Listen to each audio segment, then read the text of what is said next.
আজকের সন্তান ফেরো। নষ্ট নারী তোমার কিছুই দেবে না, ধোকা দিবে, ধোকা। হারাম নারী ধোকা দিবে।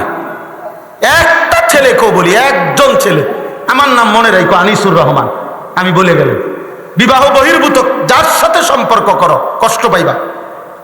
লিখে দিলাম, লিখে, প্রয়োজনে সিল দিয়ে দেবো, আমার সিল আছে গাড়িতে আছে, লাগলে সিল নিও, লিখে দেবো, লিখে।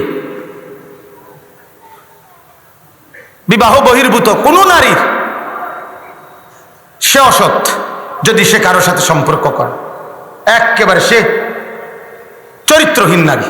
বিবাহ বহির্ভূত কোন নারী পুরুষের সম্পর্ক হইতে পারে না, এটা হারাম, এটা জিনা, এটা কষ্ট দিবে বাপ। শত শত যুবক, শত শত যুবকের কাহিনী আমি জানি। আমি ব্যক্তিগতভাবে কিশোর যুবকদের জন্য কাজ করি, ফিকির করি, তাদের কথা শুনি। বহু যুবকের চিঠি, বহু যুবকের ভয়েস মেসেজ শত শত আমার কাছে আছে, যাদের জীবনটা দুধু মরুভূমি ছাড়ার কিছু না। 8 বছরের প্রেমের সম্পর্কের পরে 6 বছরের 3 বছরের বিবাহ করছে এই হারাম নারী। 6 মাসের মাথা, 8 মাসের মাথা ফাঁসাত লাত্তি ছাড়া আর কিচ্ছু জোটে না। কপালটা মন্দ, দুকে দুকে মরে, দুকে দুকে। এই জন্য বাবা আমার, আমি এর চাইতে বেশি আর বলতে পারলাম না। এখানে তো বয়স্ক বাবা আছে, মাদ্রাসার তালেব এলেম আছে, এই জন্য এর চাইতে বেশি কেমনে বলবো। এই জন্য গুনাহের মধ্যে নিজের শেষ করো না আব্বা। বয়স্ক বাবাদেরকে বলে আপনারা আপনাদের সন্তানদেরকে বুঝান। আপনার ক্লাস 10-এর ছেলেটা সারাদিন মোবাইলে কি করে আব্বা, আপনার কাছে অনুরোধ আমার, আপনি একটু সচেতন হন। মুসলমান এত গাফেল হয় না। মুসলমানের মা বাপ, মুসলিম মা বাবা তাকে বলে না যে শুধু ভাত মাছ, বিদেশ বা দেশ, চাকরি বা দোকান, বিল্ডিং বা দালানের জন্যই শুধু সন্তানের ফিকির করে, ওরে মুসলিম মা বাবা বলে না, এমনে মা বাবা বলে। কথা বোঝেন নাই? এমনে মা বাবা হতে পারে, কিন্তু মুসলিম মা বাবা বলে তাকে যে স্ত্রী সন্তানের নামাজ, ইবাদত, গুনাহ থেকে বেঁচে থাকা, ইবাদতের উপরে মজবুত থাকা, এই নিয়ে 24 ঘন্টা ভাবতে থাকে, তাকে বলে মুসলিম অভিভাবক, তাকে বলে মুসলিম মা বাবা। এটা ভাব। আপনি যদি বলেন ওর পড়ালেখার অনেক কাজ, স্কুলের পড়ার কাজ আছে মোবাইল দিয়া, তো ঠিক আছে, কাজ আছে। রাত 12টার পর থেকে, রাত 12টার থেকে ফজর পর্যন্ত ও স্কুলের কি কাজ করে, কলেজের কি কামটা করে? হে, কথা বলেন না কেন? তো এই টাইমটা তার থেকে মোবাইল সরান। সকালবেলা যে আপনার ওর কি কাজ, স্কুলে যাওয়ার আগে ওই যে ওই অসভ্য দেখেন, এই যে দেখেন, সবাই দেখেন, এই 2-4 জন বেয়াদব যে থাকবে, এই যে একজন, সবাই দেখেন এক নজর। হ্যাঁ, দেখছেন বেহায়া?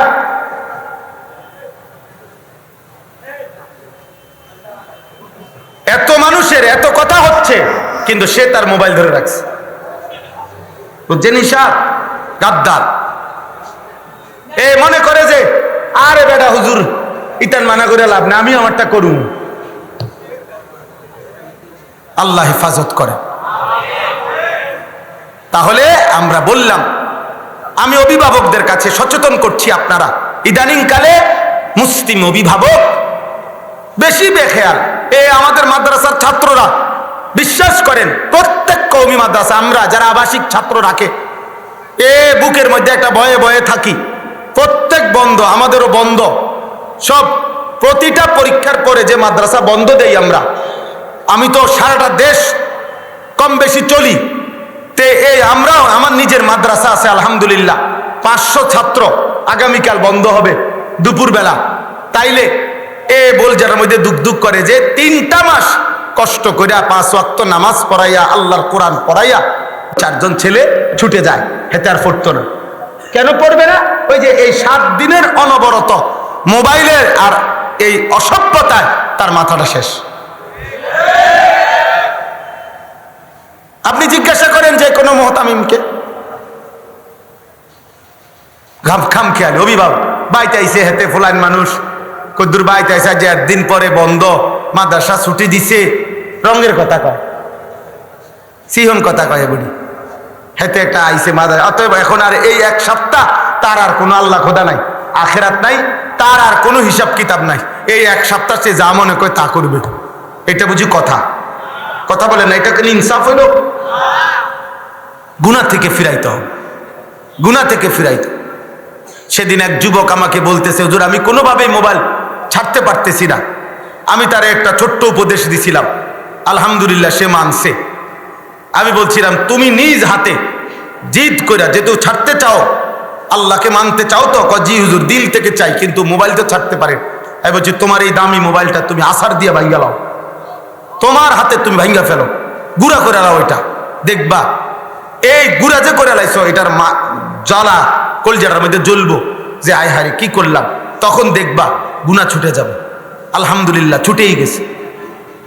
আল্লাহ তৌফিক দিছে, আল্লাহ সাহস দিছে, যুবক মোবাইল ভেঙেই ফেলছে। আমার কথা হলো প্রয়োজন তো তুমি অভিভাবকের কাছ থেকে নিয়ে প্রয়োজন পূরণ করো।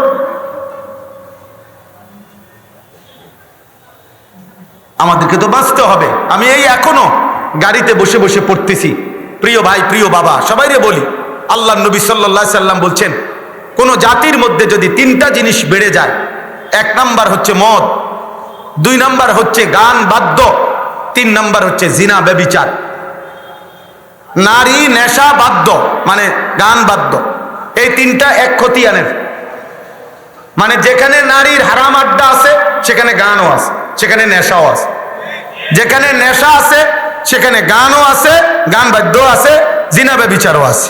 মানে এটা এক খতিয়ানের এই তিনটা, নারী নেশা গান বাদ্য।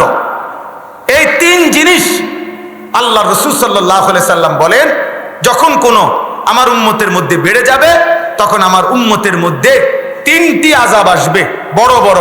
এক নাম্বার হচ্ছে খাসফুন, মাটি ভূমি ধসিয়ে দেওয়া হবে। দুই নাম্বার হচ্ছে মাসখুন, চেহারা বিকৃত হয়ে যাবে। তিন নাম্বার হচ্ছে কাসফুন, পাথরের বৃষ্টি বর্ষিত হবে।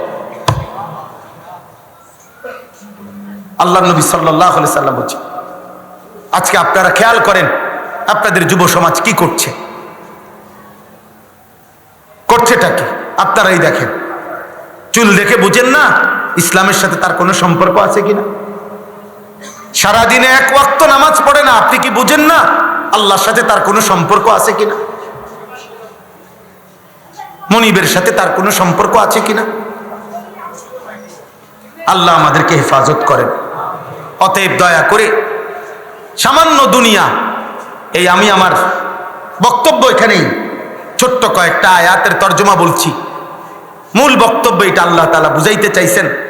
বান্দা মনে রেখো সামান্য এটুকু দুনিয়া, এই বাপ মাস স্ত্রী সন্তান অর্থ সম্পদ ক্ষমতা মাল দৌলত, এটুকু যা আমি দুনিয়ায় দিচ্ছি কাউকে, এটা আমার সন্তুষ্টির চিহ্ন না, এটা আমার রাজি খুশির চিহ্ন না, এটা তেমন উল্লেখযোগ্য কোনো পাওনা না, পাওয়া। এই দেখেন কি বলে শুনে নেন। 18 নম্বর পারা 23 নম্বর সূরা, সূরায়ে মুমিনুন। এই সূরার 8টা আয়াত আমি তেলাওয়াত করেছি, এবার শুধু তরজমা বললে আমার কথা শেষ। আল্লাহ তাআলা বলেন আয়াহসাবুনা আন্নামা নুমিদ্দুহুম বিহি মিন মালিন ওয়া বানিন। আল্লাহ তাআলা বলেন আমার বান্দারা মনে করে, কিছু লোক ভাবে আমি যে তাদেরকে সম্পদ এবং সন্তানাদি দুনিয়াবি অর্থবিত্ত মাল সম্পদ জিফুত নাতি নাতনি গড় সংসার বাজার ব্যবসা ক্ষেত খামার ফুল ফল ফসল জমি জমা চাকরি ব্যবসা দুনিয়াবি ক্ষমতা প্রভাব প্রতিপত্তি, এই যা কিছু দিচ্ছি এটুকু পেয়ে আমি যে দিলাম, এ কারণে তারা ভাবতেছে নুসারিউ লাহুম ফিল খায়রাত, আমি তাদেরকে কল্যাণের উপরে রেখেছি, আমি তাদের উপরে সন্তুষ্ট হয়ে গেছি। বাল্লা ইয়াশউরুন, আল্লাহ বলে আসলে তারা সঠিক বিষয়টা বোঝে নাই, আসলে তারা বোঝে নাই, আসলে তারা বোঝে নাই। আল্লাহ বলেন ওরা বোঝেই নাই যে দুনিয়ার অর্থ সম্পদ মাল দৌলত টাকা পয়সা জিফুত নাতি নাতনি, আমনের 3 ছেলে বিদেশ, 4 মাইয়া পয়সাওয়ালা সাইয়া বিয়া দিছেন, বাড়িতে বিল্ডিং করছে, রাস্তার লগে জমি কিনছে, বাথরুমগুলাও টাইলস করে লাইছে, ফ্রিজ আছে, এরপরে সোফা খাট পালং আল্লাহর রহমতে হুজুর আমনগো দোয়ায় 10 জনের দোয়ায় জি ফুতের লাগে আর একটা নুনের বাড়িও কেন লাগতো না, আমি যেভাবে করে দিয়ে গেছি। মাশাআল্লাহ। আপনি এখন মারা যান চাচা, আপনি তো আলহামদুলিল্লাহ কাম গুছাই লাইছেন, আর বসে রয়েছেন কীর্তেন দুনিয়া, মরে না যাবেন। নুনের বাড়িও যেহেতু কিনা হয়ে গেছে, তো আর কি টেনশন কি, আপনার তো কাম শেষ, আপনার তো দুনিয়ায় আসার উদ্দেশ্য হাসিল হয়ে গেছে। আল্লাহ রহমতে 3 ফুট বিদেশ পাঠাইছেন, 4টা মেয়ে বিয়ে দিছেন, 4 রুম দিয়ে একটা বিল্ডিং করছেন, 2টা বাথরুম ভিতরে টাইলসওয়ালা বাথরুম। মাশাআল্লাহ, কপাল চাচার, কপাল চাচা, কপাল মানে খুশি আল্লাহর রহমতে। হুজুর আমনগো দোয়ায় এখন টাইলসে মুতি, বাপ দাদা আগে মাটিতে পেশাব করতো, এখন টাইলসে হেবড়া মুতে। কত বড় নেয়ামত আল্লাহ দিছে, কত খুশি উনি। আপেল খায়, বন খায়, বিড়ি খায়, মালটা খায়, সুন্দর সুন্দর গপ মারে সাদওয়ানে বইয়া বইয়া। কথার ডং দেখলে বোঝা যায় উনি 7 রাজার ধন পাইছে, ওনার আর দুনিয়া আখেরাতে কোনো টেনশন নাই। আল্লাহর রহমতে দোতলার ছাদও ডালাই দিয়া লাইছে, আর কি টেনশন শেষ, ক্লিয়ার, দুনিয়া আসার উদ্দেশ্য হাসিল হয়ে গেছে। আল্লাহ বলে না না,